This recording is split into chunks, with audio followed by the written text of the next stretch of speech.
এবং আন্তর্জাতিক গোয়েন্দা সংস্থার রিপোর্ট কিন্তু স্পষ্টভাবে সামনে এসেছে, কিছু নামও এসেছে। তুরস্কের গোয়েন্দা সংস্থা, পাকিস্তানের গোয়েন্দা সংস্থা ভারতের ভেতরে বসে শেখ হাসিনাকে হত্যা করার যে পরিকল্পনা করছে, সেই পরিকল্পনা ফাঁস হয়েছে এবং শেখ হাসিনার নিরাপত্তাও কিন্তু অনেক বেশি জোরদার করা হয়েছে। কারণ বর্তমানে যে রাজনৈতিকভাবে যেই জায়গাতে বাংলাদেশ অবস্থান করছে এবং রাজনৈতিক অবস্থানের কারণে অর্থনীতি যেই জায়গায় গিয়ে দাঁড়িয়েছে, সামাজিক নিরাপত্তা যেই জায়গাতে গিয়ে দাঁড়িয়েছে, নারী এবং শিশুদের অবস্থান সমাজে যেই জায়গাতে দাঁড়িয়েছে, এই জায়গাতে দাঁড়িয়ে নিশ্চিতভাবে যখন শেখ হাসিনা সিদ্ধান্ত নেবেন বাংলাদেশে ফিরবেন, বাংলাদেশের মানুষ কিন্তু তার পাশে দাঁড়াবে।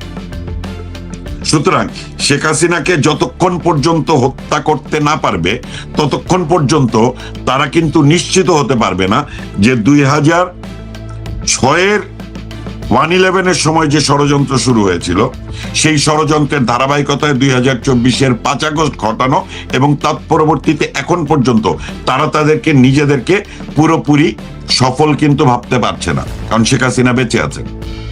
75-এর 15 আগস্টে আওয়ামী লীগকে বিভিন্নভাবে বিতর্কিত করার চেষ্টা করার পরেও যখন সফল হয় নাই, তখন বঙ্গবন্ধু শেখ মুজিবুর রহমানকে সপরিবারে হত্যা করা হয়। ঠিক একইভাবে যারা বাংলাদেশের স্বাধীনতা বিরোধী, মুক্তিযুদ্ধ বিরোধী এবং বাংলাদেশের উন্নয়নের ধারাবাহিকতা বিরোধী, বাংলাদেশের অসাম্প্রদায়িক সংস্কৃতির বিরোধী, তারা শেখ হাসিনাকে হত্যা না করা পর্যন্ত তাদের সফল হওয়ার সম্ভাবনা কিন্তু থাকে না। সুতরাং শেখ হাসিনার বেঁচে থাকাটা অনেক বেশি গুরুত্বপূর্ণ। আমি গত সপ্তাহে আপনার শোতে বলেছিলাম যে শেখ হাসিনা দেশে ফিরবেন কালকে এবং তাকে হত্যা করা হবে না, এটি ভাবার কোনো কারণ নাই। একইভাবে তারা আরো এক ধাপে গিয়ে ভারতেই তাকে হত্যার পরিকল্পনা করছে এবং যেই তুরস্কের নাম এসেছে, সেই তুরস্ক মূলত খলিলুর রহমান যে তাদেরই প্রতিনিধি, এবং খলিলুর রহমান যেই পদক্ষেপ গত 3 দিনে নিচ্ছেন জাতিসংঘের সাধারণ অধিবেশনের সভাপতি নির্বাচিত হওয়ার পরে, তাতে খুবই স্পষ্টভাবে প্রমাণিত যে বাংলাদেশের মাটি শেখ হাসিনার জন্য এখনো নিরাপদ নয়, এমনকি ভারতেও তিনি নিরাপদ নন। এবং একটি বিশ্বস্ত সূত্রে আমরা জানতে পারছি যে তুরস্কের যে অস্ত্র ব্যবসার বিশ্ববাজারে বর্তমান যে অবস্থান, সেই বিশ্ববাজারে অস্ত্রের ব্যবসাকে আরো বেশি প্রসারিত করার জন্য বাংলাদেশে অস্ত্রের কারখানা তারা তৈরি করবে। এবং বাংলাদেশে খুব সুস্পষ্টভাবে আমি ছোট্ট করে উদাহরণ দিই, বিভিন্ন ইপিজেডে যে বিদেশের বিভিন্ন ইন্ডাস্ট্রিগুলো আছে, কেউ স্নিকার্স বানায়, কেউ ব্যাকপ্যাক বানায়, কেউ শার্ট বানায়, কেউ প্যান্ট বানায়, কেউ জুতা বানায়, এই জিনিসগুলো স্থানীয় বাজারে বিক্রি হয় না। সুতরাং বাংলাদেশে যদি তুরস্কের অস্ত্রের কারখানা তৈরি হয়, তাহলে বাংলাদেশের সাধারণ মানুষের কাছে অবৈধ অস্ত্রগুলো বিক্রি করবে তুরস্ক। এবং এটি সাধারণ মানুষ বলতে ফোর্সের মানুষ নয়, কিন্তু দে আর মিলিটেন্ট, তারা উগ্র মৌলবাদী। সুতরাং উগ্র মৌলবাদী জঙ্গি গোষ্ঠীদের একটি ধারাবাহিক অস্ত্রের সরবরাহ বজায় রাখার প্রক্রিয়া হিসেবেই কিন্তু তুরস্কের অস্ত্রের কারখানা বাংলাদেশে নির্মাণ হবার পরিকল্পনা হচ্ছে এবং এটি বাস্তবায়ন হবে। সুতরাং কোনো ঘটনাকে বিচ্ছিন্নভাবে বা আলাদাভাবে দেখার কোনো সুযোগ নেই। এখানে একটি বিষয় শুধু আপনাকে বলি, নতুন একটি প্রেক্ষাপট তৈরি হতে শুরু করেছে। আমার অবজারভেশন আমি বলি, সাবের হোসেন চৌধুরীর, তোফায়েল আহমেদের জানাজায় যাওয়া, লতিফ সিদ্দিকীর জানাজায় যাওয়া, সেলিনা হায়াত আইভীর মুক্তি পাওয়া জেলখানা থেকে, এবং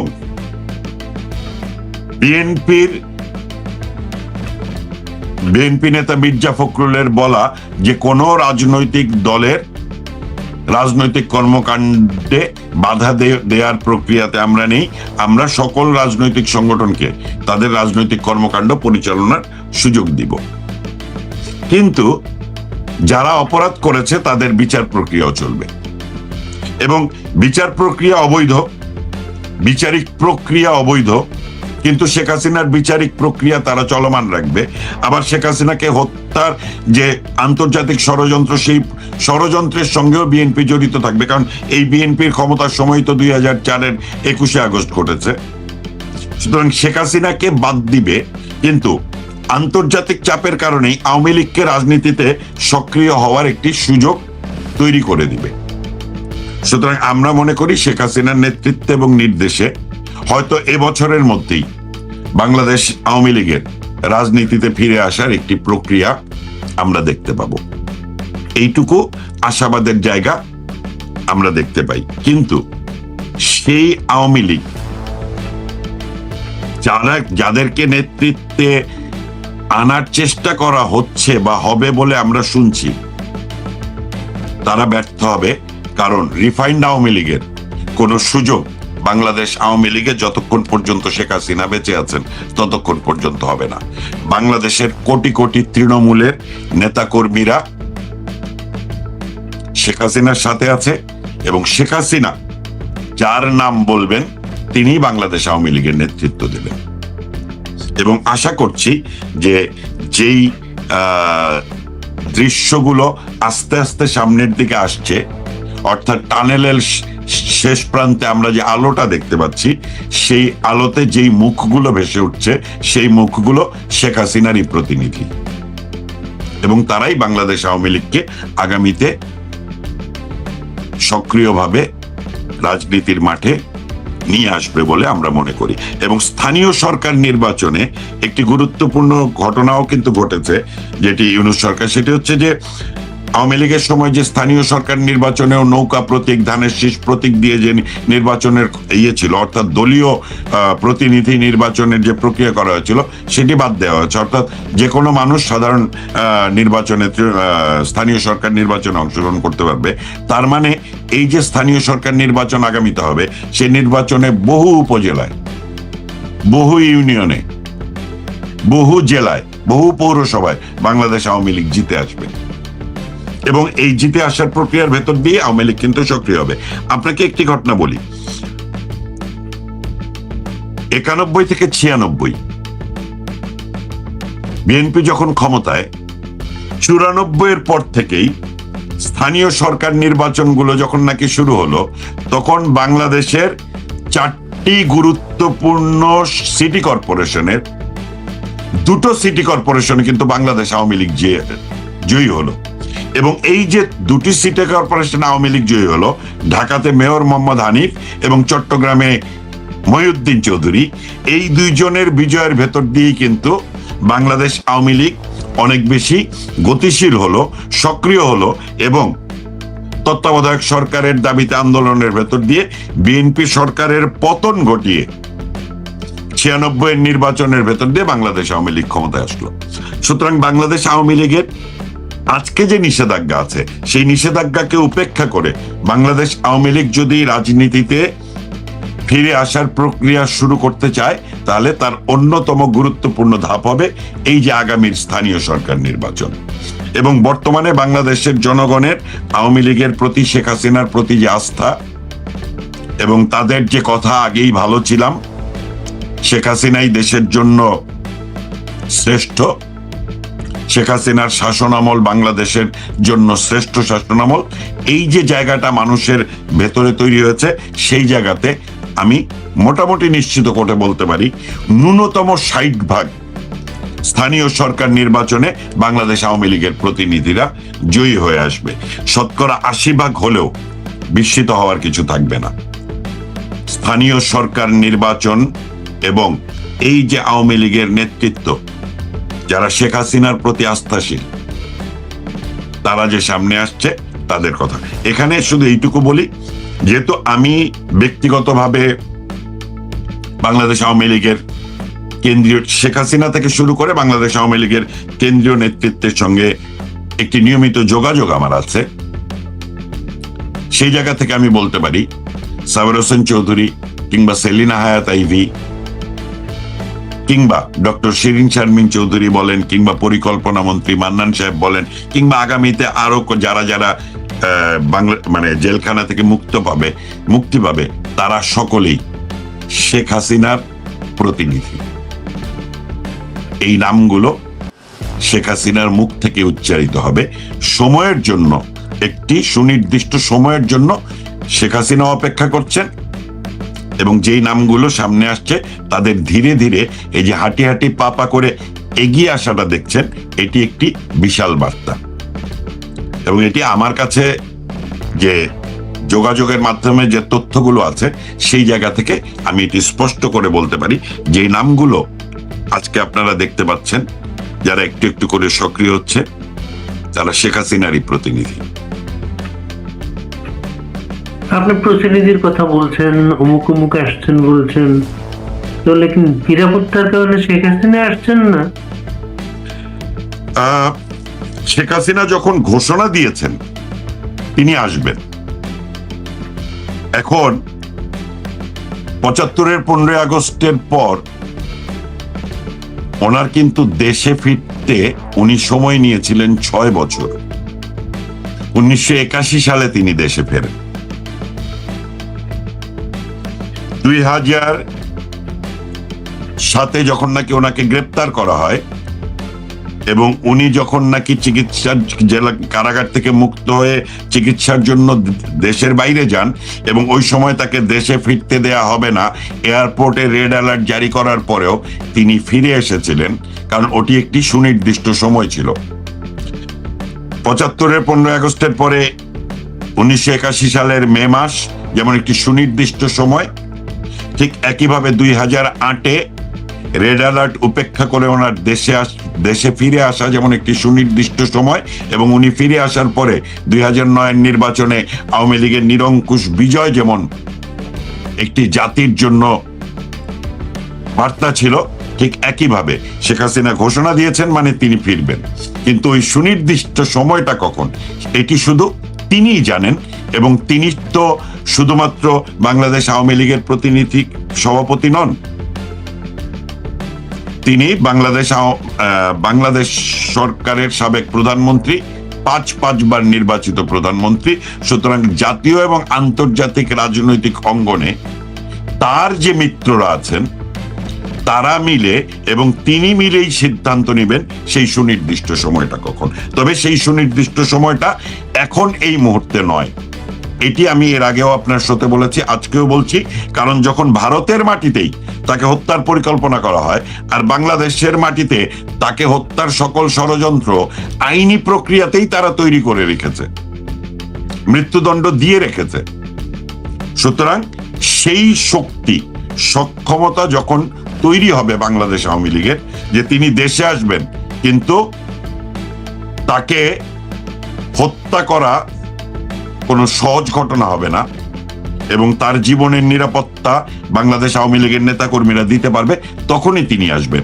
সেটিই সুনির্দিষ্ট সময় হবে, সেটিই সুসময় হবে, এবং এটি এই বছরের মধ্যে অথবা সামনে বছরের প্রথম দিকের মধ্যেই ঘটনাটি ঘটবে বলে আমি আমার ব্যক্তিগত জায়গা থেকে মনে করি। রাজনীতির বোঝাপড়া এবং রাজনৈতিক বিশ্লেষণের জায়গা থেকে আমি যেটা মনে করি সেটি হচ্ছে উনি সুনির্দিষ্ট সময়ে ফিরবেন, এবং সেই সুনির্দিষ্ট সময়টা বাংলাদেশের জন্য, বাংলাদেশ আওয়ামী লীগের জন্য একটি সুসময় হিসেবে নির্ধারিত হবে, তখনই তিনি ফিরবেন। তিনি না ফিরলে বাংলাদেশকে বাঁচানোর তো আর কোনো উপায় নাই। আর শেখ হাসিনা তো সেই মানুষ যার মৃত্যু ভয় নাই। ৫ আগস্টে তো তিনি দেশ ছেড়ে যেতে চাননি, তিনি তো বলেছিলেন আমাকে অ্যারেস্ট করো, আমাকে এখানে গুলি করে মেরে ফেলো, তিনি তো যেতে চাননি, তাকে জোর করে পাঠিয়ে দেয়া হয়েছে। আবার এখন ঢুকতে দেয়া হবে না, এবং ঢুকতে দেয়া হবে না তারা যেহেতু জানেন যে শেখ হাসিনার এই পরিমাণ সাহসী যে তিনি যে কোনো সময় সকল কিছুকে উপেক্ষা করে ফিরে আসতে পারেন, যে কারণে মৃত্যু ফাঁদ কিন্তু তারা তৈরি করে রেখেছে। সুতরাং সেই মৃত্যু ফাঁদে শেখ হাসিনার পা দেবার কোনো কারণ আছে বলে আমি মনে করি না, এবং তিনি মানে বিশ্বের ইতিহাসে সেই সমস্ত বিরল রাজনৈতিক ব্যক্তিত্বদের মধ্যে একজন যিনি সুস্পষ্টভাবে জানেন কখন কোন কাজটা করতে হবে। সুতরাং আজকে আস্তে আস্তে ধীরে ধীরে উনি যখন নাকি দলকে গোছাতে শুরু করেছেন এবং দল ধীরে ধীরে সক্রিয় হচ্ছে অনেক বেশি, আপনি নোয়াখালীর মিছিলের কথা আজকেই বললেন এবং প্রতিদিন ঘটছে, এবং কিছু কিছু মানুষ রাজনীতিতে আস্তে আস্তে করে সক্রিয় হতে শুরু করেছে। সুতরাং নিশ্চিন্তে থাকেন যে খুব অচিরেই সকল নিষেধাজ্ঞা, সকল আইনি প্রক্রিয়া উপেক্ষা করে কিংবা আইনি প্রক্রিয়া মোকাবেলা করে বাংলাদেশ আওয়ামী লীগ ফিরবে, এবং বাংলাদেশ আওয়ামী লীগ যখন রাজপথে সক্রিয় হবে তখন শেখ হাসিনা ফিরবেন, এবং এটি নিশ্চিত ঘটবেই। আপনি কি আসাদুজ্জামান রিপনের ওইটা শুনেছেন? মিছিল করলে আওয়ামী লীগের নেতা কর্মীদের বাড়িঘর গুলাকে টয়লেট বানানো। আপনাকে আমি একটা কথা বলি, বিএনপি তো বিএনপি নামক রাজনৈতিক দলটা গঠনের প্রক্রিয়ার সঙ্গে তো মুক্তিযুদ্ধ বিরোধী, বাংলাদেশ বিরোধীদের একটি সুস্পষ্ট অবস্থান ছিল। আর মুক্তিযুদ্ধের বিরোধিতার কারণে জামাত যখন বাংলাদেশের সাধারণ মানুষের কাছে ঘৃণিত দল, তখন রিপনের কথাটা একটু শুনেছি, রিপনের কথা।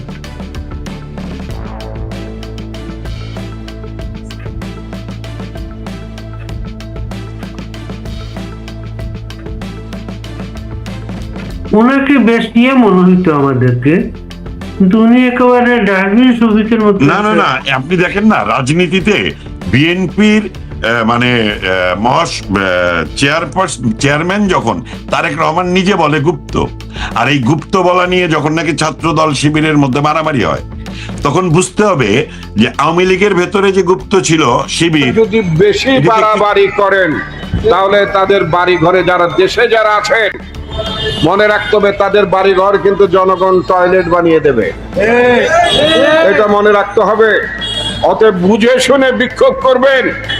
যে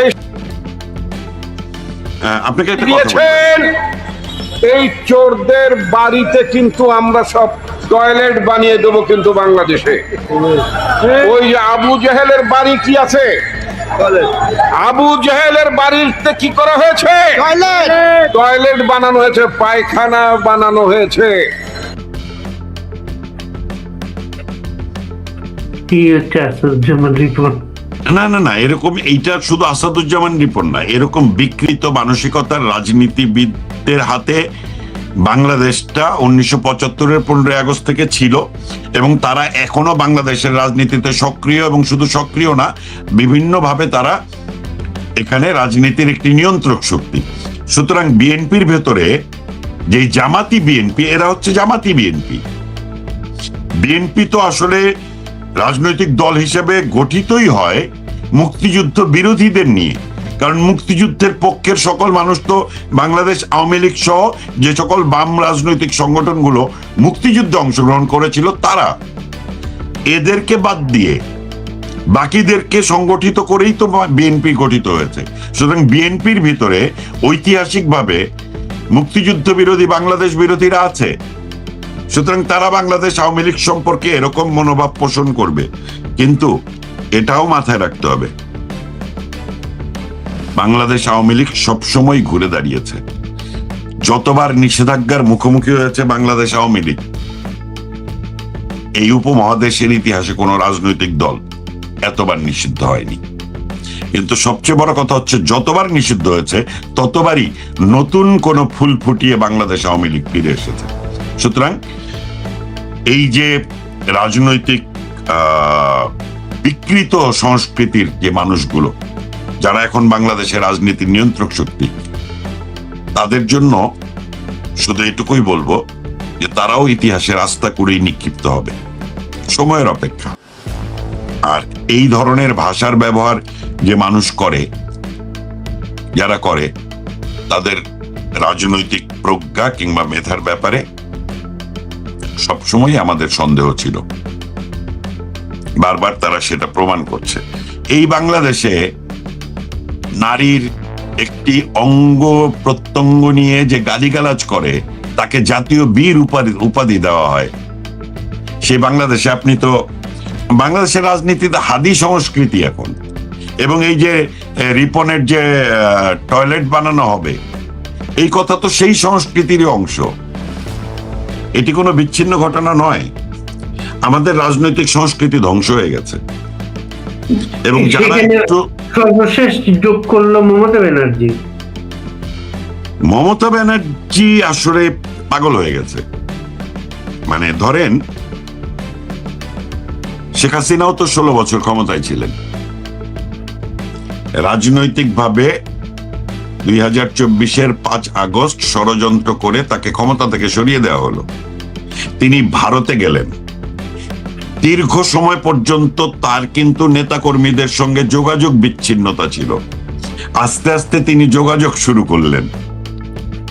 কিন্তু 2024-এর 5 আগস্ট থেকে আজকে 2026-এর জুন, প্রায় 2 বছর। এই 2 বছরে শেখ হাসিনার বিরুদ্ধে কথা বলার মতো একজন আওয়ামী লীগ নেতা কর্মী পেয়েছেন? বাংলাদেশ আওয়ামী লীগ ঐতিহাসিকভাবে বঙ্গবন্ধুর পরিবারের সঙ্গে বাংলাদেশ আওয়ামী লীগের জন্মের ইতিহাস এবং বাংলাদেশ আওয়ামী লীগ সম্পৃক্ত। তৃণমূল কংগ্রেস মমতা ব্যানার্জির রাজনৈতিক ইতিহাসের সঙ্গে সম্পৃক্ত। কিন্তু এতটাই ভঙ্গুর তার অবস্থান যে এই নির্বাচনে পরাজিত হওয়ার পরে 88 জনের ভেতরে 60 জন কিন্তু বেরিয়ে গিয়ে সংসদে বিরোধী দল হয়েছে এবং বিজেপির সাথে। তো নিজের দল ভেঙে গেল, সাংসদরা তার পক্ষে নাই। সুতরাং পাগল হয়ে গিয়ে সে কি প্রলাপ করলো তাতে কিছু যায় আসে না। বরং ইতিহাসে মমতা ব্যানার্জি নামক নামটি আসলে থাকবে না, ভারতের ইতিহাসে কিংবা পশ্চিমবঙ্গের ইতিহাসে। কিন্তু বাংলাদেশ যতদিন বেঁচে থাকবে, বাংলাদেশ আওয়ামী লীগ ততদিন বেঁচে থাকবে।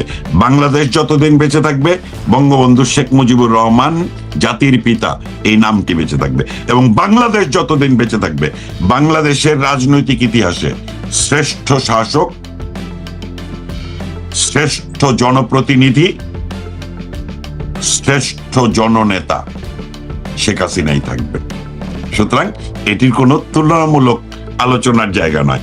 শেখ হাসিনার যদি কোনো উপমহাদেশে কোনো রাজনৈতিক ব্যক্তিত্বের সঙ্গে তুলনার জায়গা আসে, পাশাপাশি নাম আসে, তাহলে শেখ হাসিনার পাশে নাম আসবে ইন্দিরা গান্ধীর, শেখ হাসিনার পাশে নাম আসবে বেনজির ভুট্টোর।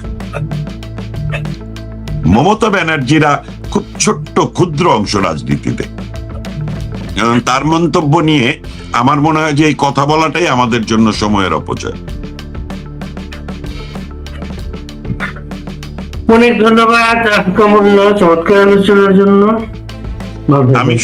আমি শুধু এইটুকু বলি, বাংলাদেশের মানুষের এবং আমরা যারা অনলাইনে কথা বলছি তাদের এখন সার্বক্ষণিক নজর রাখা উচিত খলিলুর রহমান কি করছে, এবং খলিলুর রহমানের পাশে সেই যে তুরস্ক দাঁড়ালো এবং তুরস্কের সাথে যে পাকিস্তান আছে তারা কি করছে এটিকে মনিটর করা, এবং প্রতি মুহূর্তে তাদের যে কোনো পদক্ষেপের ইনফরমেশন আমাদের কাছে আসে সেই ইনফরমেশনগুলো জনগণের কাছে পৌঁছানোর জন্য এই ইনফরমেশনগুলো পাবলিক করে দেয়া।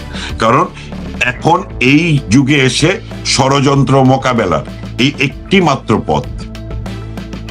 কারণ রাজপথে মিছিলের কোনো সুযোগ নেই, কোনো রাজনৈতিক নেতার স্টেটমেন্ট দেওয়ার কোনো সুযোগ নেই, প্রেস মিট করার কোনো সুযোগ নেই।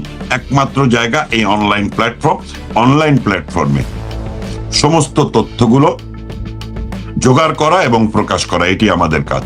কারণ তুরস্ক এবং খলিলুর রহমান এই ঐক্য বাংলাদেশের জন্য একটি ভয়ঙ্কর ষড়যন্ত্রের আভাস দিচ্ছে, এবং সেই ষড়যন্ত্র মোকাবেলা করার জন্য আমাদের সবাইকে কাজ করতে হবে।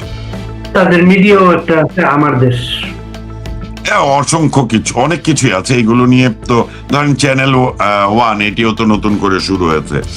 তারপরে পত্রিকাগুলো তো তাদের ছিলই।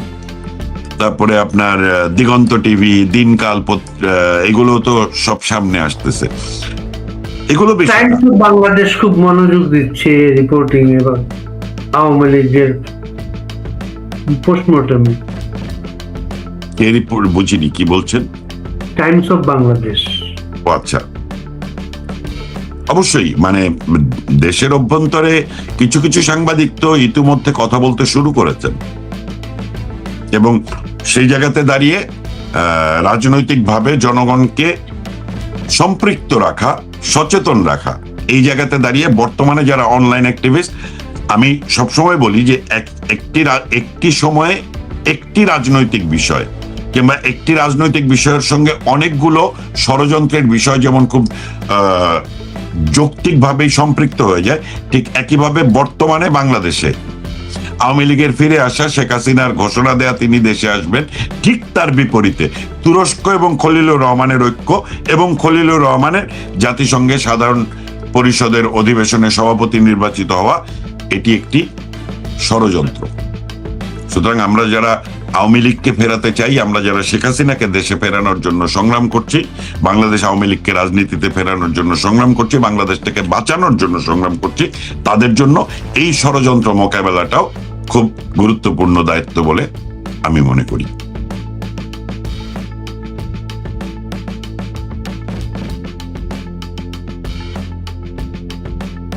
দুঃখজনক হচ্ছে 5 আগস্টের পরে যখন একটি গণতান্ত্রিক সরকারকে ষড়যন্ত্র করে ক্ষমতাচ্যুত করা হলো, শেখ হাসিনা দেশ থেকে চলে গেলেন, তখন বাংলাদেশের ছাত্র রাজনীতির ইতিহাস, বাংলাদেশের গণতান্ত্রিক আন্দোলনের ইতিহাস, মুক্তিযুদ্ধের নারীদের অংশগ্রহণের ইতিহাসের সঙ্গে অন্যতম একটি নাম কিন্তু মতিয়া চৌধুরী। তাকে দাফনের জায়গা পর্যন্ত দেয়া হয়নি। এদিকে তোফায়েল আহমেদ দীর্ঘদিন অসুস্থ, আইসিইউ থেকে ফিরছেন, আইসিইউতে যাচ্ছেন, এর ভেতরে তার স্ত্রী হঠাৎ করে আইসিইউতে গেলেন এবং মারা গেলেন। অনেকবার গুজব হয়েছে তোফায়েল আহমেদ মারা গেছেন। এর ভেতরে হঠাৎ করে আমরা বিস্ময়ের সঙ্গে লক্ষ্য করলাম যে তোফায়েল আহমেদের নামে ওয়ারেন্ট হয়েছে, এবং এই ওয়ারেন্টটা হয়েছে বিএনপি সরকারের সময়। তোফায়েল আহমেদের যে কথাগুলো, আমি জিয়াউর রহমানকে চিনতাম না। 69-এর গণ অভ্যুত্থান থেকে শুরু করে মুক্তিযুদ্ধ শুরু হওয়ার আগের দিন পর্যন্ত, অর্থাৎ 25শে মার্চ পর্যন্ত বাংলাদেশের, অর্থাৎ তৎকালীন পূর্ব পাকিস্তান সেনাবাহিনীতে যে অসংখ্য অফিসার ছিল, তার ভেতরে জিয়াউর রহমান একজন। এবং একজন রাজনীতিবিদ হিসাবে তোফায়েল আহমেদ যে কথাটি বলেছেন যে আমি জিয়াউর রহমানকে চিনতাম না, আসলে ওই সময় সামরিক বাহিনীতে যত অফিসাররা ছিল তাদের কাউকেই তো কোনো রাজনীতিবিদের চেনবার কথা নয়। এই কথাটি তোফায়েল আহমেদ কখন বলেছিলেন?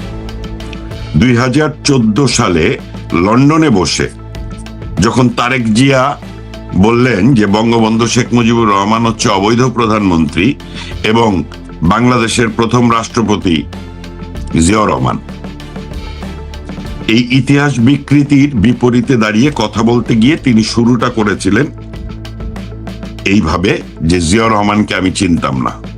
জিয়াউর রহমানকে উনি চিনতেন না। এর চেয়েও গুরুত্বপূর্ণ হচ্ছে যে জিয়াউর রহমানকে বাংলাদেশ স্বাধীন হওয়ার আগে, মুক্তিযুদ্ধ চলাকালীন সময়ে এবং মুক্তিযুদ্ধ পরবর্তী সময়ে 1975-এর 15ই আগস্ট পর্যন্ত জিয়াউর রহমানকে খুব বেশি সাধারণ মানুষ কিন্তু নামও শোনেনি বা চিনত না।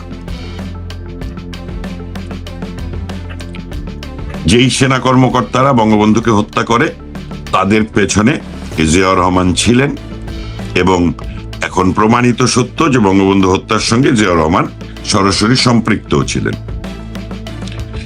সেই জিয়াউর রহমান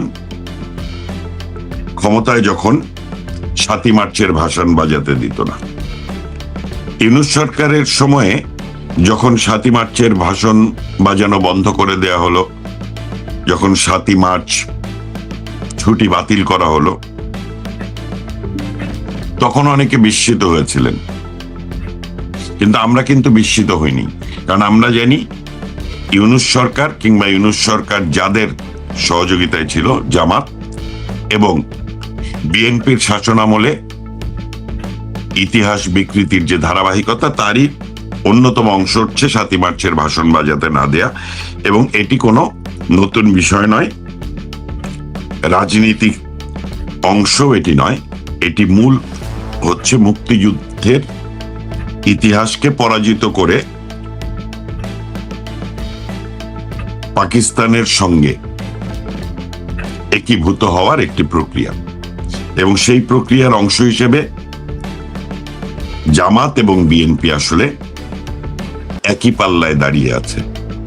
আজকে যে সংসদে সরকারি দল কিংবা বিরোধী দল আমরা দেখতে পাই, কিন্তু রাজনীতির ইতিহাস, রাজনীতির দর্শন, রাজনৈতিক সংস্কৃতি বিএনপি এবং জামাতের আলাদা কিছু নয়। সুতরাং সেই জায়গাতে দাঁড়িয়ে তোফায়েল আহমেদের নামে ওয়ারেন্ট ইস্যু করা, জানাজায় স্লোগান দেওয়ার জন্য গ্রেপ্তার করা, এগুলো আমাদেরকে বিস্মিত করে না, বরং বাংলাদেশের সাধারণ মানুষের কাছে এই বিএনপির এই চরিত্রগুলো উন্মোচিত হওয়া এবং 2001 থেকে 2006 কিংবা 91 থেকে 96 বাংলাদেশ আওয়ামী লীগের যে রাজনীতিতে টিকে থাকার সংগ্রাম, গণতান্ত্রিক আন্দোলনের যে সংগ্রাম এবং তার বিপরীতে বিএনপির যে নিপীড়ন নির্যাতনের ইতিহাস, সেই ইতিহাসগুলো আমরা যে বলছি তার একটি যৌক্তিক প্রেক্ষাপট দাঁড়ায় বলে আমি মনে করি। সুতরাং যখন ধানমন্ডি তাকওয়া মসজিদে তোফায়েল আহমেদের জানাজা হলো, সেখানে সাবের হোসেন চৌধুরী, লতিফ সিদ্দিকী এরা আসলেন, তারপরে সেখানে স্লোগান শুরু হলো, নেতারা স্লোগান পরে পুলিশ অ্যারেস্ট শুরু করলো, নেতারা কর্মীদের পাশে দাঁড়ালেন না। এই বিষয়টা নিয়ে নানা কথাবার্তা হচ্ছে, আপনি কিভাবে দেখেন? আমি একটা কথা বলি, সেটা হচ্ছে যে ধরেন লতিফ সিদ্দিকী, তিনি তো আওয়ামী লীগের কেউ নন, তিনি আওয়ামী লীগ থেকে বহিষ্কৃত। এবং এর ভেতরে তার একটি ইন্টারভিউ দেখলাম, চ্যানেল আই এর ইন্টারভিউ, সেখানে বলেছেন যে আমি বাংলাদেশ আওয়ামী লীগ জনগণের সংগঠন, আওয়ামী লীগ ভাসানীরও না, আওয়ামী লীগ বঙ্গবন্ধুরও না, আওয়ামী লীগ আমার আওয়ামী লীগ। অর্থাৎ বাংলাদেশ আওয়ামী লীগ জনগণের আওয়ামী লীগ। মুক্তিযুদ্ধে যখন নাকি বাংলাদেশ আওয়ামী লীগ নেতৃত্ব দেয়, তখন বাংলাদেশ আওয়ামী লীগের প্রধান বঙ্গবন্ধু শেখ মুজিবুর রহমান। বাংলাদেশে 81 সালের পরে যে আওয়ামী লীগ গণতন্ত্রের জন্য ঘুরে দাঁড়াতে শুরু করে, সেই আওয়ামী লীগের সভাপতির নাম শেখ হাসিনা।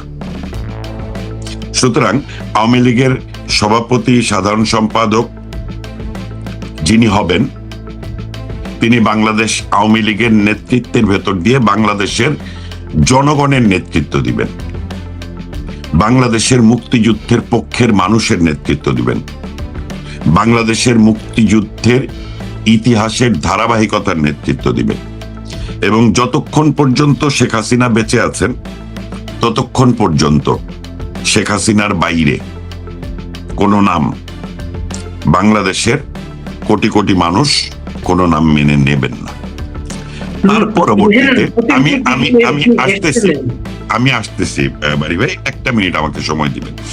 তাহলে শেখ হাসিনা যখন নাকি দেশের বাইরে 2024-এর 5 আগস্টের পরে, তখন আওয়ামী লীগকে সংগঠিত করার জন্য দেশে থাকা মানুষগুলোকে গ্রেপ্তার করা হয়েছে, আর যারা দেশ ছেড়ে বাইরে এসেছে তাদেরকে মামলা দিয়ে বিচারিক প্রক্রিয়া, মানে বিচারিক নাটক করে তাদের সাজা দেয়া হচ্ছে। এই পরিস্থিতিতে দাঁড়িয়ে অল্প দু একজন মানুষ যারা জামিন পাচ্ছিল, তাদের মধ্যে সাবের হোসেন চৌধুরী একজন। লতিফ সিদ্দিকীর কথাটা বললাম, সুতরাং লতিফ সিদ্দিকী বাংলাদেশ আওয়ামী লীগ তাকে এখনো ওন করে না, আর তিনি তার মতো করে বাংলাদেশ আওয়ামী লীগকে ওন করবেন। সেই ক্ষেত্রে ইতিহাসের ভবিষ্যতের পৃষ্ঠায় বাংলাদেশ আওয়ামী লীগের কোন জায়গাতে লতিফ সিদ্দিকী থাকবেন সেটি তার যেমন সিদ্ধান্ত, আবার তৃণমূলের নেতাকর্মীদের সিদ্ধান্ত। তাহলে আরেকজন মানুষ সাবের হোসেন চৌধুরী। সাবের হোসেন চৌধুরীকে আমরা দেখলাম যে 5 আগস্টের দিনই তার পরিবারের যে পিতৃভিটা সেটা পুড়িয়ে দেওয়া হয়েছিল। এর কিছুদিন পরে তাকে গ্রেপ্তার করা হলো এবং দ্রুততম সময়ের ভেতরে তিনি জামিন পেলেন। এবং শুধু তিনি না, ওই সময়ে তারপরের দিনই আরো একজন জামিন পেলেন, পরিকল্পনা মন্ত্রী আব্দুল মান্নান। ওই সময়ে সাবের হোসেন চৌধুরী কারাগার থেকে জামিন পাওয়ার পরে মুক্ত হয়ে ওই সময়েও কিন্তু উনি তাকে গ্রেপ্তার করা এবং ওই সময় যে আওয়ামী লীগের হাজার হাজার নেতাকর্মী গ্রেপ্তার হচ্ছে সেই বিষয়ে আমরা কোনো বক্তব্য দিতে শুনিনি। এই যে বক্তব্য না দেয়া সেটা নিয়ে তখন যেমন কথা হয়েছে, ওই দিন তিনি যখন নাকি কথা বলেননি সেটা নিয়েও আজকে কথা হচ্ছে। বাস্তব প্রেক্ষাপটে সাবের হোসেন চৌধুরী একবার গ্রেপ্তার হয়েছেন, জামিন পেয়েছেন, তার মানে তার সঙ্গে সাবের হোসেন চৌধুরী কিন্তু বাংলাদেশ আওয়ামী লীগের নেতা সাবের হোসেন চৌধুরী শুধু নন, তিনি বাংলাদেশ আওয়ামী লীগের সাবেক মন্ত্রী তিনি শুধু নন, তিনি বাংলাদেশ আওয়ামী লীগের হয়ে নির্বাচিত সাবেক সাংসদ তিনি নন, তিনি ইন্টারন্যাশনাল পার্লামেন্টারি ইউনিয়নের নির্বাচিত সভাপতি এবং বর্তমানে তিনি ভারপ্রাপ্ত অনারেবল প্রেসিডেন্ট হিসেবে দায়িত্ব পালন করছেন। সুতরাং সাবের হোসেন চৌধুরী যখন গ্রেপ্তার হয় তখন সারা বিশ্বের পার্লামেন্টারিয়ানরা বাংলাদেশ সরকারের উপর চাপ সৃষ্টি করে, তিনি মুক্ত হন। এখন তিনি মুক্ত হওয়ার পরে কিছু বলেননি এবং ওই দিন কিছু বলেননি। যদি তিনি বলেন তাহলে বাংলাদেশের প্রচলিত আইন, যে আইনে আওয়ামী লীগকে নিষিদ্ধ করা হয়েছে এবং শাস্তির বিধান রাখা হয়েছে, সাবির হোসেন চৌধুরীকে আবার গ্রেপ্তার করে তাকে শাস্তি দিয়ে দেওয়া হতো। তার চেয়ে নিজেকে সংগঠিত করে দেশের তৃণমূলের সঙ্গে যোগাযোগ স্থাপন করে জননেত্রী শেখ হাসিনার নেতৃত্বে এবং নির্দেশনায় সাবের হোসেন চৌধুরী যদি গুছিয়ে বাংলাদেশ আওয়ামী লীগের নেতাকর্মীদের পাশে দাঁড়ায়, তাহলে বাংলাদেশ আওয়ামী লীগ কিন্তু অনেক বেশি বেনিফিটেড হবে। সুতরাং একটি মানুষের মুহূর্তের রিয়াকশন একটি দলকে, দলের রাজনীতিতে ফেরাকে কিন্তু অনিশ্চিত করে দিতে পারে। কারণ খুব অল্প কয়েকজন মানুষ যারা শেখ হাসিনার হয়ে, শেখ হাসিনার নির্দেশে বাংলাদেশ আওয়ামী লীগের তৃণমূলের নেতা কর্মীদের পাশে দাঁড়াতে পারেন, তার মধ্যে সাবের হোসেন চৌধুরী একজন। সেখানেই শুধু নয়, আপনি দেখেন নারায়ণগঞ্জের মেয়র সেলিনা হায়াৎ আইভীকেও কিন্তু মুক্ত করা হয়েছে এবং তিনিও কিন্তু বলেছেন যে আমি কোনো বক্তৃতা দিব না, এবং তিনি বলেছেন তাকে মুক্ত করার জন্য সরকার এবং বিচার ব্যবস্থার যারা তাকে জামিন দিয়েছে তাদের প্রতি তিনি কৃতজ্ঞতা প্রকাশ করেছেন। তার মানে কি, এই সরকারের সঙ্গে কোনো একটা প্রক্রিয়াতে আপোষ রফা না করলে জামিনটা হবে না। আর জামিন হওয়ার পরে যদি তিনি কথা বলেন তাহলে আবার গ্রেপ্তার হবেন। সুতরাং সেলিনা হায়াৎ আইভীকে নিয়ে অত বেশি কথা হচ্ছে না যতটা সাবের হোসেন চৌধুরীকে নিয়ে হচ্ছে। কিন্তু সাবের হোসেন চৌধুরীর এই যে অবস্থান, এই নীরবতা কিন্তু শুধুমাত্র নীরবতা দেখলে ভুল করবেন। এই নীরবতা কিন্তু পুনর্গঠিত হওয়া, সুসংগঠিত হওয়া এবং নেত্রী শেখ হাসিনার নেতৃত্বে বাংলাদেশ আওয়ামী লীগকে ফেরানোর জন্য একটি সাময়িক অবস্থান হিসেবে আমরা ধরে নিচ্ছি। এবং এটাও ভুলে গেলে চলবে না, মতিয়া চৌধুরী যখন মারা গিয়েছেন তার জানাজায় তো সাবের হোসেন চৌধুরী যাননি। সাবেক শিল্পমন্ত্রী যখন মারা গেলেন তার জানাজাতেও তো তিনি যাননি। তোফায়েল আহমেদের জানাজাতে যাওয়া এটি একটি গুরুত্বপূর্ণ স্টেটমেন্ট ফর বাংলাদেশ আওয়ামী লীগ এবং বাংলাদেশের রাজনীতিতে আওয়ামী লীগের ফেরার জন্য। এই গুরুত্বপূর্ণ স্টেটমেন্টটাকে এইভাবেই দেখা উচিত বলে আমি আমার ব্যক্তিগত জায়গা থেকে মনে করি। সুতরাং রাজনীতিতে ক্রিয়া প্রতিক্রিয়া থাকবে, রাজনৈতিক পদক্ষেপ নিয়ে মিশ্র প্রতিক্রিয়া থাকবে, কিন্তু যদি আমি বৃহত্তর স্বার্থের কথা চিন্তা করি, বাংলাদেশ আওয়ামী লীগের ভবিষ্যতে রাজনীতিতে ফেরার ব্যাপারে পজিটিভলি চিন্তা করি, তাহলে এই যে এই মুহূর্তে কথা না বলা, এটি একটি যৌক্তিক অবস্থান বলেই আমি মনে করি। কারণ বাংলাদেশ আওয়ামী লীগের হয়ে ভারতে বসে